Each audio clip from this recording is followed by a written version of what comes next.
People like Kendi and D'Angelo aren't selling you a solution, they're selling you a problem. And it's one that can never be solved. But that's the point, isn't it?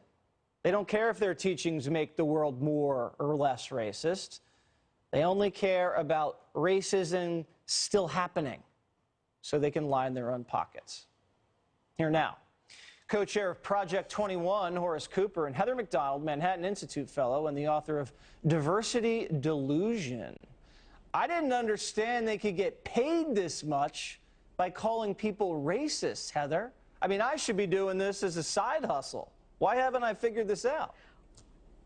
Well, leaving aside Kendi's anti-capitalist hypocrisy, you've got to admire his genius in monetizing himself. My favorite charge is the $5,000 to spend 45 minutes meeting and greeting with Wisconsin college students on top of the $40,000 he was already charging the school for the magnificence of his presence. I expect him to start charging $500 per selfie fees. He's billing himself out at 10 to 20 times the rate of top partners in corporate law firms, and he doesn't even know anything. Now, collectively paying out millions of dollars to be harangued about racism is not the behavior of white supremacists. Indeed, this entire industry is founded on a lie. There's not a single mainstream institution that is not twisting itself into knots to hire and promote as many blacks as possible. Anyone who works in a corporation knows this. Anyone who works in academia, in the media, in banking knows this. If there's not proportional representation throughout the economy, the reason is the vast academic skills gap.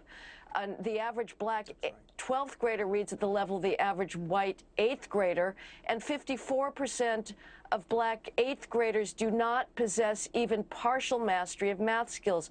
That's the problem that we and people like Kendi should be talking about. The problem is not racism, but they've made it taboo to talk about these issues. The only allowable explanation is racism, and as you say, Jesse, it's an incredibly lucrative lie. Horace, do you think the companies and the colleges know it's a little bit of a shakedown and they're just like, you know, buying some protection, or do you think they actually want to feel guilty and they want to hear it for 40 to 50 G's a pop?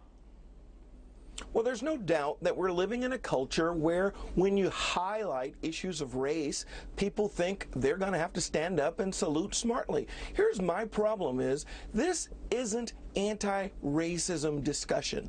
This is racist discussion.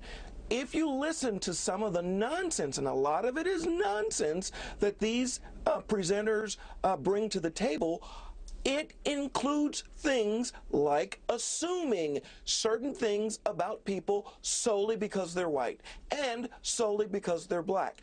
We used to call that bigotry when that was done, instead of recognizing that people are individuals. Now, it's lucrative for these individuals to do these things, but it would be lucrative too if this were 1920 for David Duke to do this. The only difference is most people of good sense and goodwill understand they shouldn't say that and they shouldn't pay him.